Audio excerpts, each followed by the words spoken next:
তিনি। আসমান এবং জমিন আর বর্তমান আমরা সবচেয়ে বড় যদি কুরসির ভিতরে 7টা মুদ্রার মতো। কুরসি হচ্ছে আরশের মধ্যে ফেলে রাখা ছোট্ট একটা ভূমির আদ্দির মতো। সে কুরসির সামনে আরশ কত বড়, আল্লাহ রাব্বুল ইজ্জত আরশ তাকে বহন করতে পারে না, সুতরাং তার আরশের উপরে তিনি। কিন্তু আরশ এত বড় যে আল্লাহ ছাড়া কেউ জানে না সে আল্লাহ রাব্বুল আলামিন কত বড়, অথচ আপনি বলতেছেন আল্লাহ আপনার কলবে বাস করে। যে ব্যক্তি বলবে আল্লাহ তার কলবে বাস করে সে ব্যক্তি মুশরিক, কারণ আপনি এখনো আল্লাহকে চিনেন নাই। আল্লাহর কোরআনে আল্লাহর পরিচয় যা দিচ্ছে আপনি সেটা নিতে পারেন নাই। আপনি এখনো সালাতে আল্লাহু আকবার কেন বলেন জানেন না। আল্লাহু আকবার বলেন না, কয়বার বলেন, কয়বার বলেন, হিসাব নাই এতবার বলেন প্রতি সালাতে, বারবার দিনে রাতে কতবার বলেন। এর অর্থ কি? আল্লাহ সব কিছুর চেয়ে বড়, আল্লাহ সব কিছুর চেয়ে বড়, আসমান জমিনের চেয়ে বড়, আল্লাহ যত কিছু আপনি কল্পনা করেন তা থেকেও বড়, আল্লাহ সব কিছুর চেয়ে বড়। তারপর যখন কোথায় যান, রুকুতে যান, কি বলেন? সুবহান রাব্বিয়াল আযীম। আযীম অর্থ বড়, তিনি বড়, আমার রব কতই না তিনি পবিত্র, যিনি সব কিছুর থেকে বড়, সব কিছুর থেকে তিনি বড়। এর অর্থ হচ্ছে আপনি আল্লাহকে আরশের, আপনি আল্লাহকে আপনি যদি বলেন যে তিনি আপনার কলবে বাস করে, তিনি পৃথিবীর ভিতরে বাস করে, আপনি আল্লাহর মর্যাদা দিছেন, আল্লাহর মর্যাদা দিলেন। আল্লাহকে তো আপনি ছোট মনে করলেন। আল্লাহ তাআলা তিনি সৃষ্টির আগেও ছিলেন, সৃষ্টির পরেও তিনি থাকবেন, সৃষ্টি যখন ধ্বংস হবে তখনও তিনি থাকবেন। এর অর্থ হচ্ছে সৃষ্টির ভিতরে আল্লাহ নয়, সৃষ্টির বাইরে আল্লাহ। এই ঈমান যতক্ষণ না হবে ততক্ষণ ঈমানদার হতে পারবে না কোনো ব্যক্তি, কোনো ব্যক্তি ঈমানদার হতে পারবে না। সৃষ্টির বাইরে যতক্ষণ পর্যন্ত কেউ ঈমানদার না হবে ততক্ষণ সে মুশরিক থেকে যাবে। এই জন্য যারা বলে সর্বেশ্বরবাদীরা, সর্বেশ্বরবাদ যারা বলে যে সব জায়গাতে ওয়াহদাতুল উজুদের কায়েল যারা সুফিরা হচ্ছে মুশরিক। এই জন্য যে সুফিরা, বেশিরভাগ সুফি বিশ্বাস করে আল্লাহ সর্বত্র বিরাজমান, বেশিরভাগ সুফি বিশ্বাস করে আল্লাহ কলবের ভিতরে বাস করে, বেশিরভাগ সুফি বিশ্বাস করে আল্লাহ তার পীরের ভিতরে আছে। নাউজুবিল্লাহ। আপনারা অনেকেই দেখবেন ওই যে এক বেটার গায়ের উপর পড়তেছে আর বলতেছে এই তো আল্লাহ, নাউজুবিল্লাহ। ওই বেটা তারা কিচ্ছু বলে না, নাউজুবিল্লাহ। সে প্রশ্রয় দিচ্ছে শিরিককে, শিরিককে প্রশ্রয় দিচ্ছে। জগতের কোনো কিছু আল্লাহর কাছে কতই না ক্ষুদ্র, আমি আপনি আল্লাহর কাছে খুবই ক্ষুদ্র, এইটা আপনাকে মনে করতে হবে। আল্লাহ রাব্বুল ইজ্জতের সামনে আমি কিছুই না, আমি একেবারেই ক্ষুদ্র জিনিস। অথচ এরা একজনকে, সৃষ্টির একজনকে আল্লাহ বানাই ফেলছে, নাউজুবিল্লাহ। বলে যে আল্লাহ এটার ভিতরে, আল্লাহ ওইটার ভিতরে, আল্লাহ অমুকের ভিতরে। আমি আমার কলবের দিকে আসি, আমার কলব পীর সাহেবের দিকে আছে, পীর সাহেবের কলবে আল্লাহ তাআলার এই কথাবার্তা বলতেছে। এইগুলি যখন বলে তখন শিরিক করতেছে সে, কোনো সন্দেহ নাই সে মুশরিক। এই ব্যক্তিরা সবগুলি মুশরিক, বুঝতে পারছি আমরা আপনারা? ঠিক অনুরূপ ভাবে যারা বলে আনাল হক, যে বলছে, কে বলছিল আনাল হক বলে, মনে আছে? হ্যাঁ, আনাল হক কে বলছিল? হাল্লাজ বলছিল, হাল্লাজ বলছিল আনাল হক আমি সেই। সনই ব্রহ্মস্পতি হিন্দুদের শব্দ নিয়ে আসছে, হিন্দুদের শব্দ নিয়ে এসে আনাল হক বলছে। তার ছেলে বলে আমার বাবা যতদিন, সেটা বাগদাদের লোক ছিল, আমার বাবা যতদিন বাগদাদে ছিলেন ততদিন কোনোদিন এইটা বলতেন না, আনাল হক বলতেন না।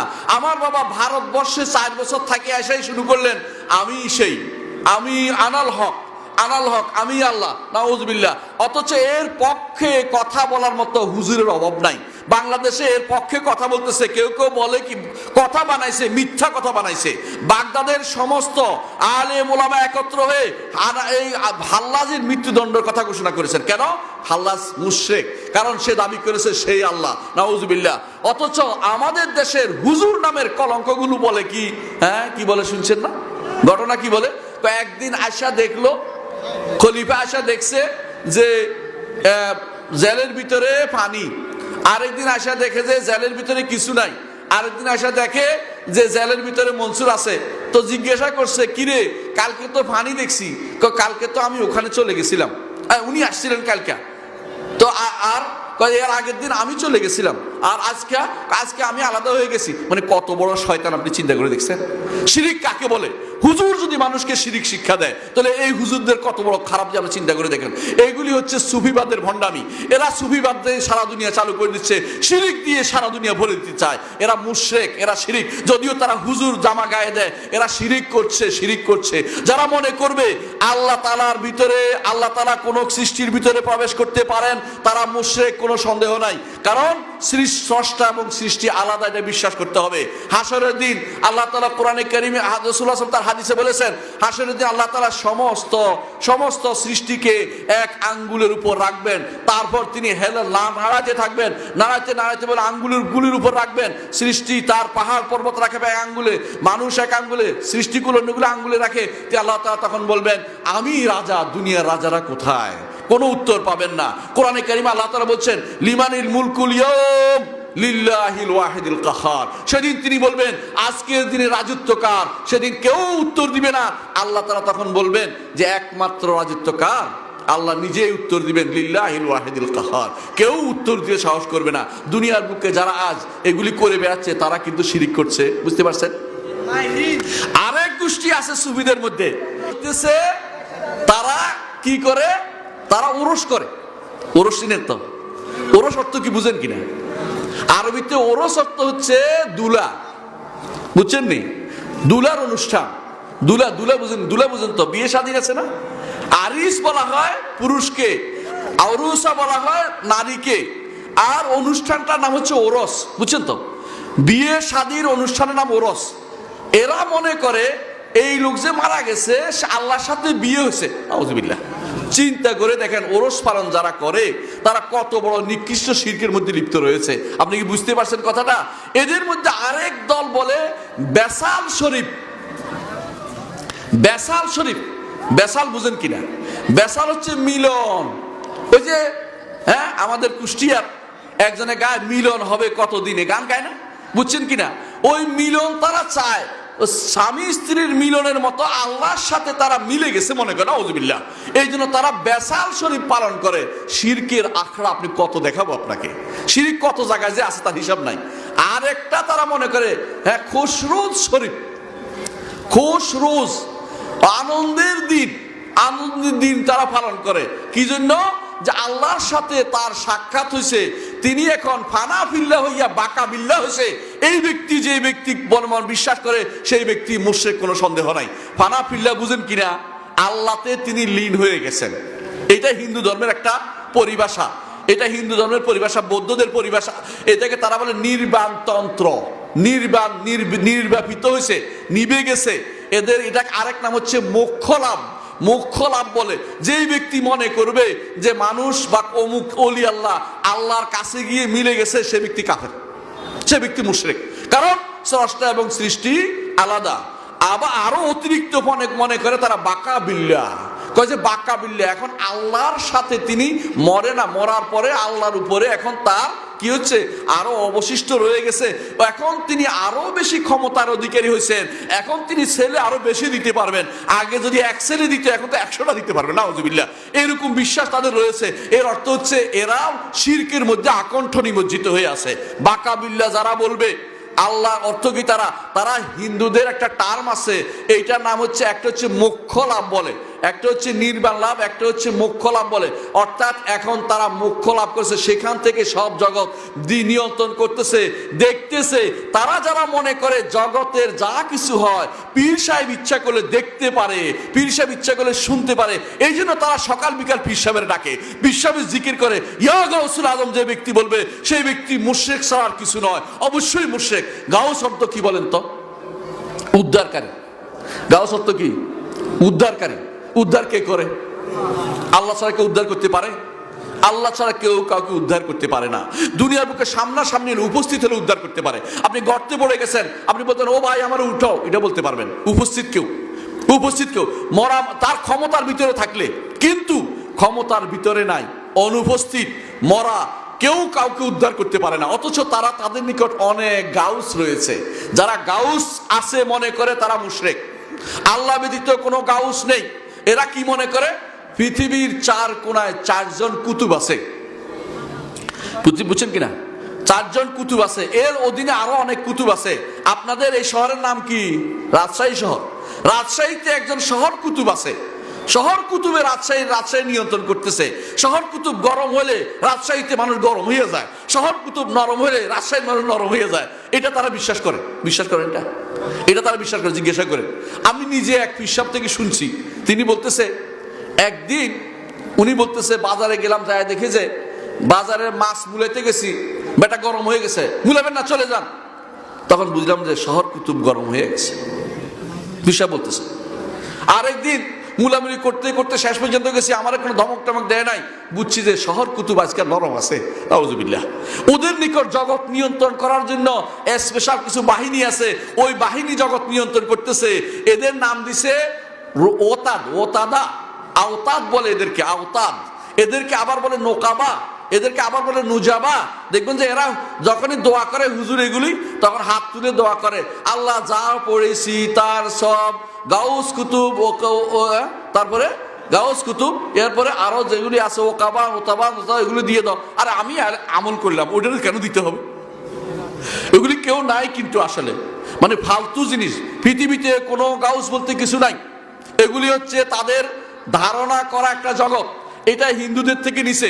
হিন্দুদের নিকট জগৎ পরিচালনা করে 10 জন আছে হিন্দুদের। এরা এই জন্য চিন্তা করে, একে অপরের সাথে পরামর্শ করে সিদ্ধান্ত দেয়। ওই আল্লাহ কোনো কিছু করে না, তাদের আল্লাহ কোনো কিছু করে না। হিন্দুদের নিকট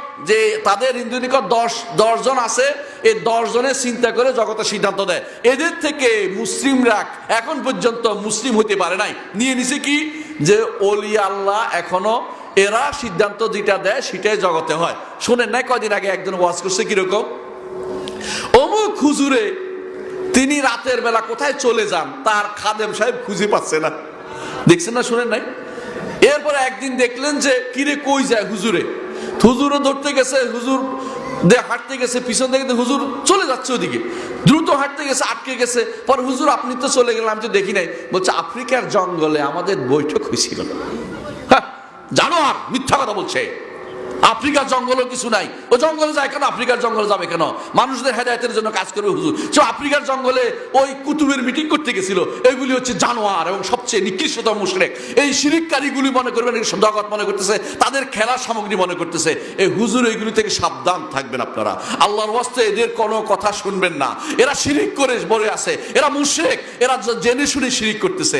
আরেকজন বলতেছে যে অমুক হুজুরকে দেখা গেল সকালবেলায় তিনি তার কাপড় চোপড় ভিজে গেছে, কাপড় চোপড় রোদে দিছে, হুজুর আপনার কাপড় কেন রোদে দিলেন? কালকে কুতুবুল আকতাব আমাদেরকে অর্ডার করেছিল। কি অর্ডার করেছিল? কুতুবুল আকতাব অর্ডার করছে হাজিদের জাহাজটা চরে আটকে গেছে, তোমরা যাই এটা এখন সরাইয়ে দাও। বুঝছেন তো, হাজিদের জাহাজ চরে আটকে গেছে। এখন কুতুবুল আকতাবের অর্ডার হয়েছে যে কুতুবরা যায় এটার ঠেলা দিবে। এখন বিমানের কেমনে ঠেলাবে এটা একটু জিজ্ঞাসা করা উচিত। কি বলেন? বিমান দেরি ডিলে হচ্ছে, কুতুবুল আকতাবরা খবর দেওয়া দরকার যে আপনি এই বিমানটারে উঠে দেন কষ্ট করে। নাউজুবিল্লাহ মিন জালিক। এর অর্থ হচ্ছে যেটা আপনি দেখেন নাই আপনার নামে মিথ্যাচার করা হচ্ছে, ওইটা সত্য নয়। ওই জাতীয় কোনো কিছু কাজ হচ্ছে না। ওই কুতুবুল আকতাব বলতে কেউ নাই, কুতুব বলতে কেউ নাই, গাউস বলতে কেউ নাই। এগুলি যারা বলে তারা শিরকে লিপ্ত রয়েছে। এদের থেকে দূরে থাকবেন। কেউ যদি এরকম বিশ্বাস করে আপনার ঘরের ভিতরে, এদেরকে দূরে সরিয়ে দেবেন। তোমার ঈমান এখনো আসে নাই, তুমি ঈমানদার হইতে পারো নাই, তুমি এখনো হিন্দু রয়ে গেছো। কারণ হিন্দুদের নিকট আকাশে বেশ কিছু এরকম আছে যারা পরিবর্তন করে দেয়, ভাগ্য লেখে পরিবর্তন করে দেয়, যারা লেখনার বছর নির্ধারণ করে, যারা ও বছর নির্ধারণ করে, অমুকের তাকদীর নির্ধারণ করে, তারা মনে করে এরা হচ্ছে মুশরিক। কোনো সন্দেহ নাই, আল্লাহ ছাড়া কেউ আপনার ভালো বা মন্দ কিছু করতে পারে না। আব্দুল কাদের জিলানীর ঘটনা বলবো নাকি? শুনবেন? যারা মনে করে আব্দুল কাদের জিলানী কারো কোনো ভালো মন্দ করতে পারে তারা মুশরিক। যারা মনে করে আব্দুল কাদের জিলানীর ক্ষমতা ছিল তারা মুশরিক মনে করবেন। আমি একটা বইতে পড়েছি, আশ্চর্য হয়েছি। সাধারণত মদিনা গেলে আমরা ওস্তাদের দর্শে বসি, বইতে পড়ার পর ওস্তাদের দর্শ শুনলাম। আমি মসজিদে বসছি, ওস্তাদের দর্শে বসে আছি মসজিদ নববীতে। এমন সময় দেখলাম আমাদের শেখ মোহাম্মদ বিন সালেহ বিন সাদ আস-সুহাইমি, মসজিদ নবীর উস্তাদ, এখনো জীবিত আছেন। উনি একটা আলোচনা করতেছেন, আমার খুব মজা লাগলো, শুনি দেখি না কি হয়। বলতেছে আব্দুল কাদের জিলানীর একদিন বসে আছে, এখন ওরা বলতেছে, এটা ওদের ঘটনা উনি উল্লেখ করতেছে বেদাতীদের। ওরা কি বলে, আব্দুল কাদের জিলানী একদিন বসে আছে, এমন সময় তার মুরিদ আসছে, তার এক মহিলা মুরিদ, নাউজুবিল্লাহ, আরো বড় বরবাদ অবস্থা গেছে, মহিলা আবার বলে মুরিদ, মহিলা মুরিদ এসে বলতেছে, আপনি কেমন পীর হলেন, আমার ছেলেটা মরে গেছে, একমাত্র ছেলে আমার মরে গেল, আপনি কেমন পীর হলেন, আমার একমাত্র ছেলে মরে গেল। এই কথা শুনে আব্দুল কাদের জিলানী রহমতুল্লাহ আলাইহি নাকি কিসে বসছেন, মোরাকাবায় বসছেন, নাউজুবিল্লাহ। মোরাকাবা যে শয়তানের কারসাজি। মোরাকাবা যে শরীয়তে যে মোরাকাবা, সেটা কি? সেটা হচ্ছে আনতা আবুদুল্লাহ কাআন্নাকা তারা ফাইল্লাম তাকুন তারাহু ফাইন্না ইয়ারাকা। আল্লাহর ইবাদত এমন ভাবে করবে যেন তিনি তোমাকে দেখছেন, তিনি তোমাকে দেখছো, না হলে তিনি তোমাকে দেখছেন, এটা বিশ্বাস করা। এইটার নাম হচ্ছে মোরাকাবা। এইটার নাম, এরা মোরাকাবা বানাইছে চোখ বন্ধ করে বসে থাকা, ধ্যান করে কিচ্ছু দেখে না, মিথ্যা কথা বলে, শয়তান তাকে ভুল দেখায়, শয়তান তাকে খারাপ জিনিস দেখায়। যদি করে এরকম বসে থাকে চুপ করে এরকম বসে থাকতে আল্লাহ রাসূল নির্দেশ দেন নাই, রাসূলুল্লাহ সাল্লাল্লাহু আলাইহি ওয়াসাল্লাম কোনোদিন সেটা করেন নাই। নবুয়ত পাওয়ার আগের জিনিস দিয়ে দলিল দেয়া যায় না। নবুয়তের আগে আল্লাহর নির্দেশে রাসূলুল্লাহ সাল্লাল্লাহু আলাইহি ওয়াসাল্লাম তিনি কোথায় বসছিলেন? হেরা পর্বতের গুহায় বসেছেন। নবুয়তের পরে এটা দলিল হবে না, কারণ নবুয়তের পরে একদিনের জন্য রাসূল হেরা পর্বতে যাইয়া বসে থাকেন নাই। নবুয়তের আগে যেটা ছিল আল্লাহর নির্দেশে তিনি গিয়েছেন, সেখানে আল্লাহর ইশারায় তিনি গিয়েছেন। নবুয়তের পরে এরা চোখ বন্ধ করে কি পেতেছে? নবুয়ত হবে নাকি? নাউজুবিল্লাহ। তাহলে মোরাকাবা বলতে আসলে কিছু নাই। তো ওরা কিন্তু বানাচ্ছে কি আব্দুল কাদের জিলানী নামে মিথ্যাচার করতেছে। আব্দুল কাদের জিলানী ভালো মানুষ ছিলেন, আল্লাহর নেককার বান্দা ছিলেন, কিন্তু মিথ্যাচার করে তার নামে বলতেছে যে তার কাছে যায় বলতেছে আমার ছেলে মরে গেল, আপনি কি করলেন? তো তিনি নাকি মোরাকাবায় বসছেন। মোরাকাবায় বসে দেখে যে রূহ এখনো আল্লাহর কাছে নেয় নাই, হ্যাঁ পথে আছে, বুঝছেন তো, এখনো মাঝামাঝিতে আছে। তো তিনি একটা এমন চুরে চড় মারলেন, কারে হ্যাঁ আব্দুল ফেরেশতারে, মালাকুল মউতকে। এরা তোকে আজরাইলের মারছে। আজরাইল নামে কোনো ফেরেশতার নাম নাই, ফেরেশতার নাম হচ্ছে মালাকুল মউত। আজরাইল নামে ফেরেশতার নাম করলে মিথ্যা কথা বলছে। কোরআন হাদিসে কোথাও আজরাইল নাম আসে নাই, নাম আসছে কোরআনে আসছে মালাকুল মউত, কুল ইয়াতাওয়াফাকুম মালাকুল মউত। তো কয় যে এমন জোরে চড় মারছে, চড়ের কারণে হাত থেকে বস্তাটা খুলে গেছে। বস্তা, বুঝছেন তো, ওদের মত হচ্ছে রূহ হরণ করে বস্তা ঢুকেছিল। এটা তেলের নিচে তেল বেচা হুজুর, পাকিস্তানের তেল বেচা হুজুর বাংলাদেশে কি জন্য আসে জানেন তো? হ্যাঁ, ওই জশ্নে জুলুস করতে আসে। এটা পাকিস্তানের তেল বেচতো আগে, বাংলাদেশের শয়তানরা আইনা এটা হুজুর বানাই লিছে, এরা কান্দে করে লয়ে লয়ে হাঁটে। এটা পাকিস্তানের তেল বেচতো। পাকিস্তানিরা আমার কইছে আর আমাদের এখানে তেল বিক্রি করতো এক সময়। গায়ে নাদুস নুদুস চেহারা দেখা এর দেখতে হুজুর পিসাব মনে হয়, হ্যাঁ নুরানি চেহারা বাড়িয়েছে, এই জন্য আসে এটা কান্দে নিয়ে নিয়ে বাংলাদেশে হাঁটে। এটা হচ্ছে এই শয়তান গোষ্ঠী আর কি, বুঝছেন তো। তো উনি এমন জোরে চড় দিয়েছেন কে? হ্যাঁ, আব্দুল কাদের জিলানী। এখন মালাকুল হেদের ওনার হাত থেকে বস্তাটা খুলে গেছে। বস্তার ভিতর থেকে যত রুয়া ছিল সেই দিনের সারা দিনের অর্জন সব আবার চলে গেছে, জায়গা মতো যাইয়া আবার ফিট হয়ে গেছে। কোথায়? মানুষের শরীরে। ছেলে তো আবার জীবিত হয়ে গেছে, বুঝছেন কথাটা? নাউজুবিল্লাহ। কত বড় মিথ্যা, কত বড় মিথ্যুক। এমন কিছু থাকলে বইতে আসতো না, কিতাবে লাগতো না, এমন কিছু হইলে কোনো কিতাবে উঠতো না। তুই এখানে বসে বসে কারামত বানাবি। সবচেয়ে বড় সমস্যা তিনটা মনে রাখবেন। এক নম্বর হচ্ছে কারামত বানায়, শুধু কারামত বানাইবে।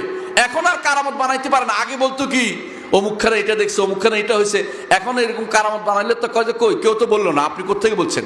আপনি তো আমাদের এখানে তো ক্যামেরা আছে, ক্যামেরা ধরা পড়ে নাই, বুঝা গেল মিশা কথা বলতেছে। এই কারামত যেগুলি বানাচ্ছে সবগুলি বানোয়াট কারামত বানাচ্ছে। এমনকি কেউ কারামত বানানোর জন্য নাটক করে, নভেল নাটক করে, কারামতের নাটক করে, বুঝছেন।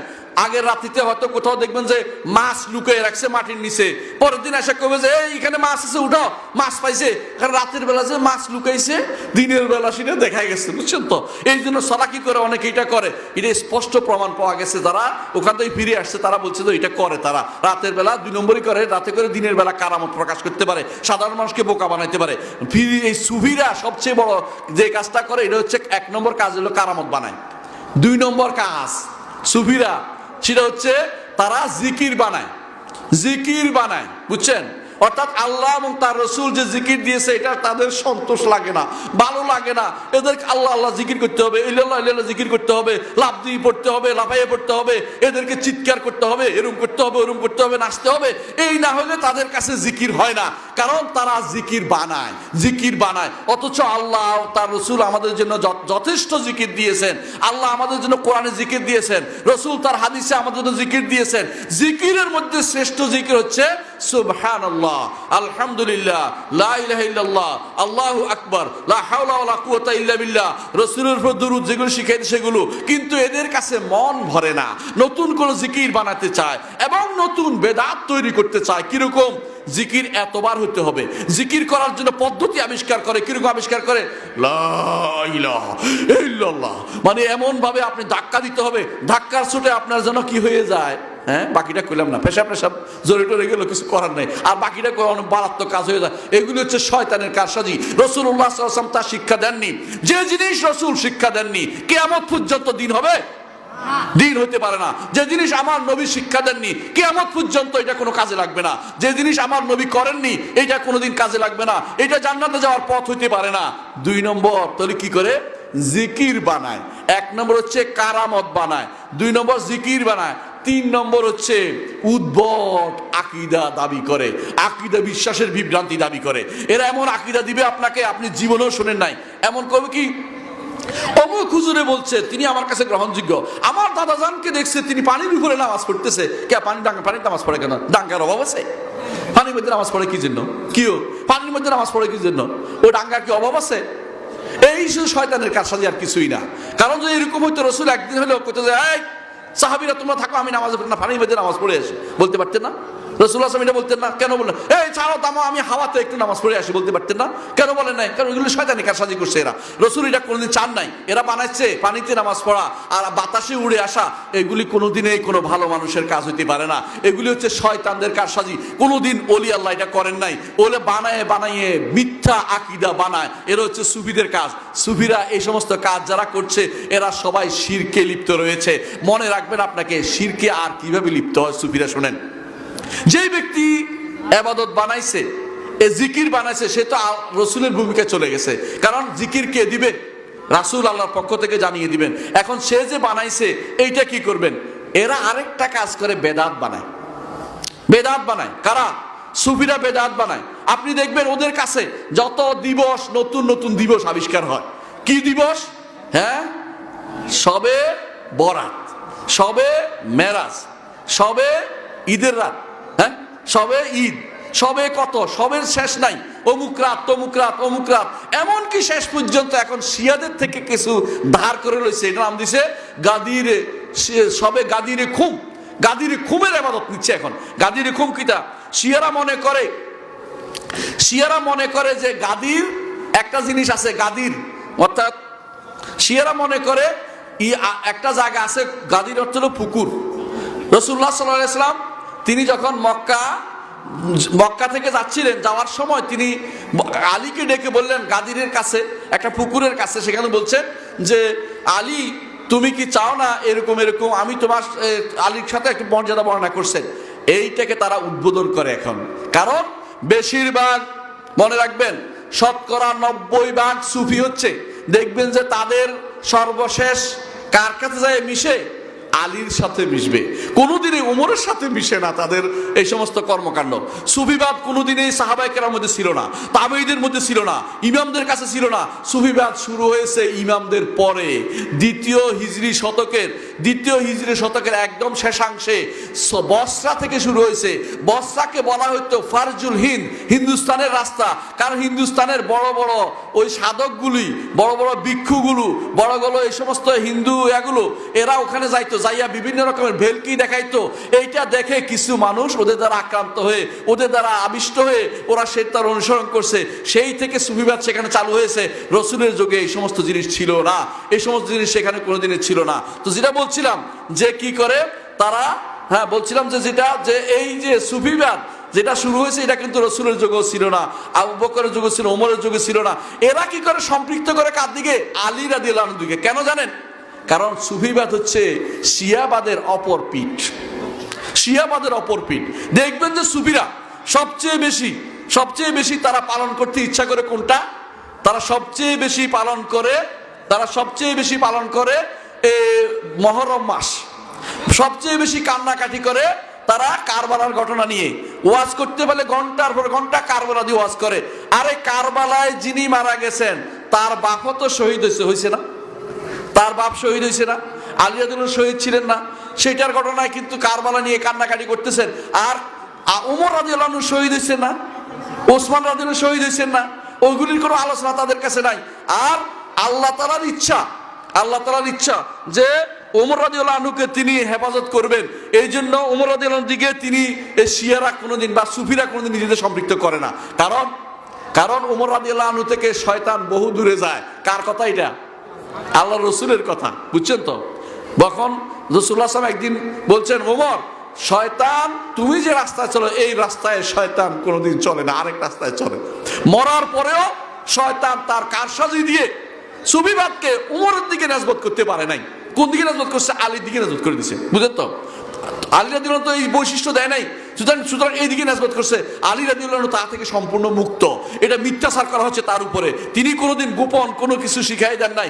ইসলাম হচ্ছে আলানিয়া, যে কোনো মানুষ কোরআন পড়তে পারে, যে কোনো মানুষ হাদিস পড়তে পারে, ফিকহ পড়তে পারে, উসুল পড়তে পারে, যে কোনো মানুষ আল্লাহর পথে দাওয়াত দিতে পারে।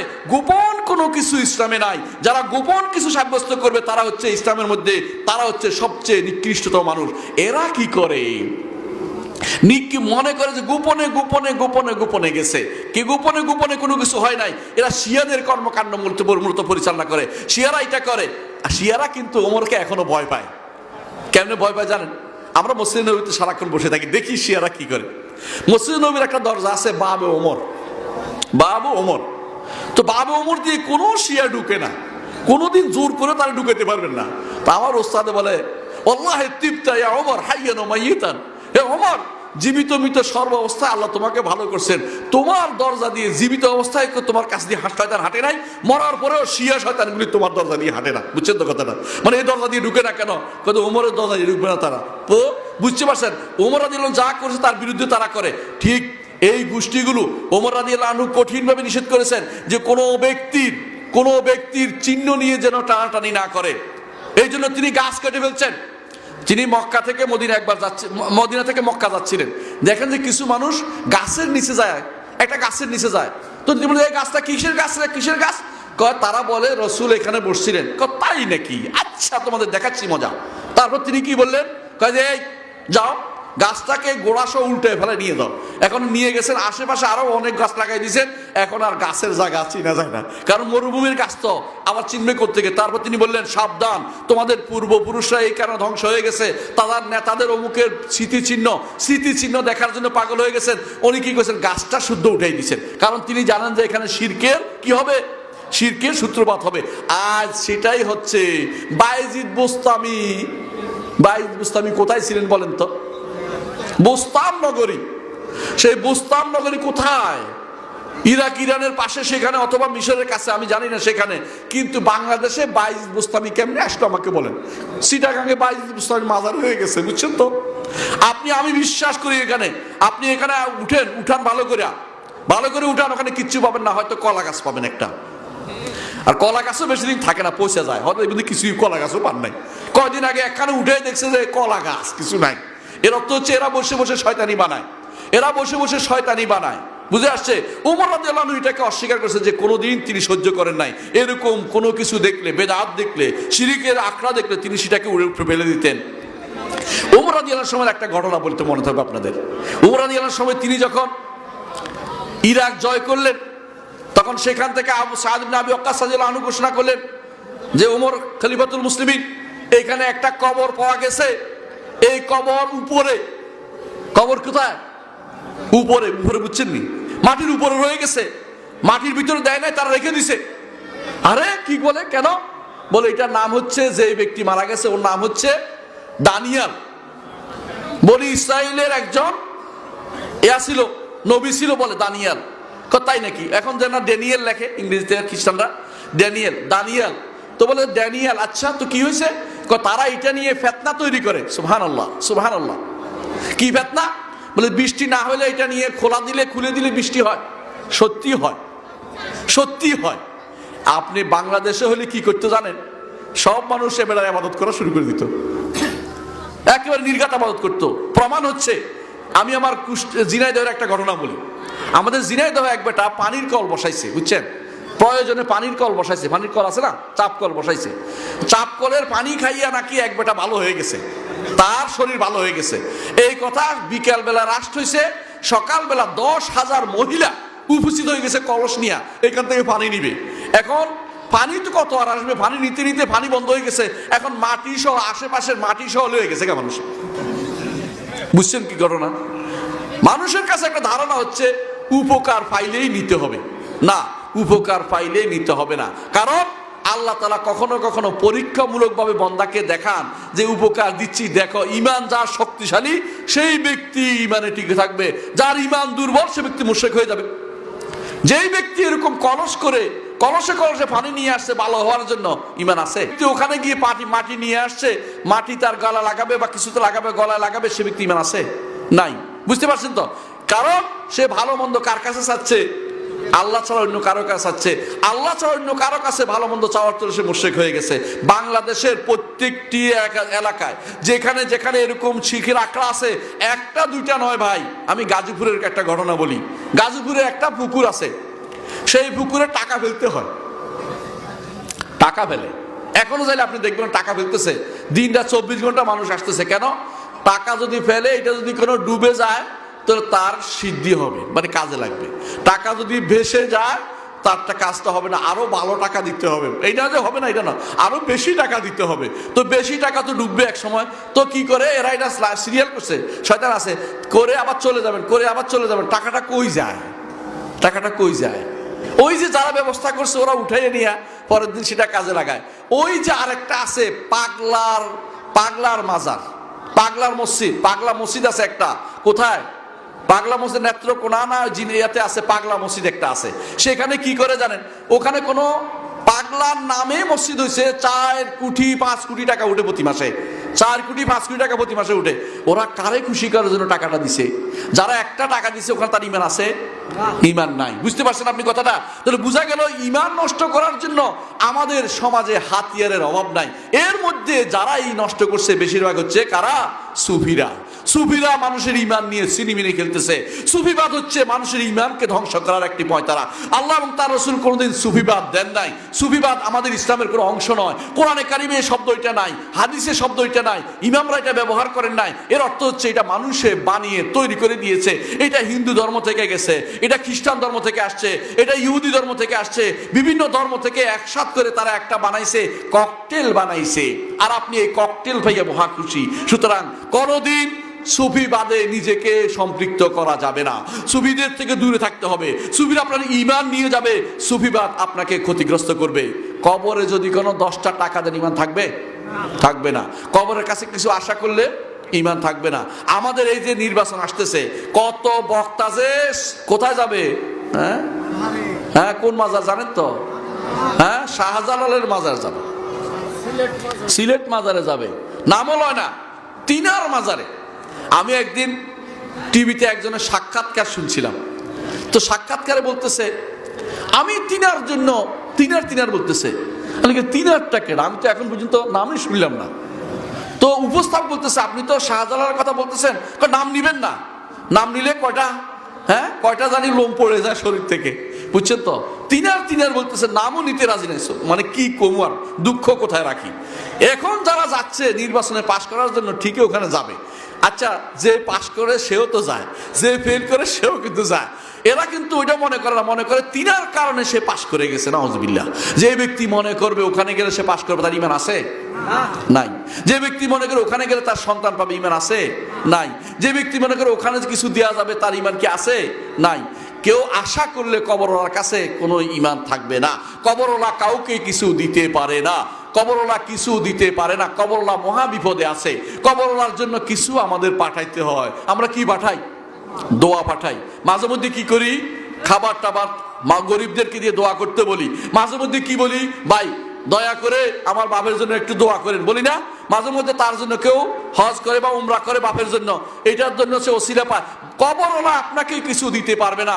কবরওয়ালা যদি আসতে পারতো, দুনিয়াতে চলে আসতো, কারণ ছোট্ট জায়গা তার হয় না, দুনিয়াতে বিশাল বিলাসবহুল জায়গা রেখে গেছে। বুঝছেন কিনা? আমি দেখেছি, আমি খুতবা দিতে যাচ্ছিলাম, লেখা আছে এই জমির প্রকৃত মালিক অমুক অমুক অমুক, নামটা আছে। নাম লোকটা করোনার মধ্যে মারা গেছে। করোনা মারা যাওয়ার আগে সে বলছে আমি সব দিয়ে দেব, আমাকে একটু শান্তিটা দেন। ডাক্তারে বলতেছে আপনাকে সব দিয়ে দেবো ডাক্তার, আপনি আমাকে শান্তিটা দেন। বুঝছেন তো, শিরিক মরার সময় করতেছে। ডাক্তার শান্তি দিতে পারে? ডাক্তার শান্তি দিতে পারে? আর ওই জমির মধ্যে লেখা আছে এই জমি প্রকৃত মালিক অমুক, বিশাল ভূমি, এলাকার পর এলাকা তার নামে। ঢাকাতে অনেকেই নাম বলতে চাচ্ছি না, বুঝে ফেলবেন। বিশাল বিশাল এলাকা তার। সে যদি কোনো কবর থেকে উঠতে পারতো, কিছু করতে পারতো, জীবনও মরতো না। কি কইতো, ভাই আমি বিশাল জায়গা রেখে আসছি, একটু সময় দাও, ওখানে যাই কয়েকদিন বসবাস করে আসি। কারণ তার এখন নিজের দরকার বেশি। কবরওয়ালা কারো কোনো উপকার করতে পারে না। সুফিবাদীরা মনে করে কবরওয়ালা মরার পরে তার ক্ষমতা বেড়ে যায়, এই জন্য তারা বলে রসুল মরেন নাই, রসুল মরে নাই। কইতো কি, রসুল রওদাতে শুইছে। আর আমাদের বদনামি করে কি বলে, ওহাবিরা বলে নবী মরিয়া গেছে, মরে নাই মরে নাই, নবী রওদাতে শুইছে। শশীনাওয়ালারা গান গায়, বুঝছেন তো, নাম বলে বললাম আপনাদের। এদের ফলে মানে গান গায় ওহাবিরা। আমরা মানে বলি রসুল। আচ্ছা রসুল যদি জীবিত থাকতো, জীবিত মানুষের কবর দেওয়া যায়? সাহাবায়ে কেরামের নামে কত বড় বদনামি করছে আপনি চিন্তা করে দেখছেন? মারা গেছেন কিনা রসুল? ঈমান আনতে হবে। আল্লাহ বলছে ইন্নাকা মাইয়িতুন ওয়া ইন্নাহুম মাইয়িতুন, আপনি মরবেন তারাও মরবে। আল্লাহ রাসূল সাল্লাল্লাহু আলাইহি ওয়াসাল্লামকে আল্লাহ তাআলা এই ঘোষণা নির্দেশনা দিয়েছেন।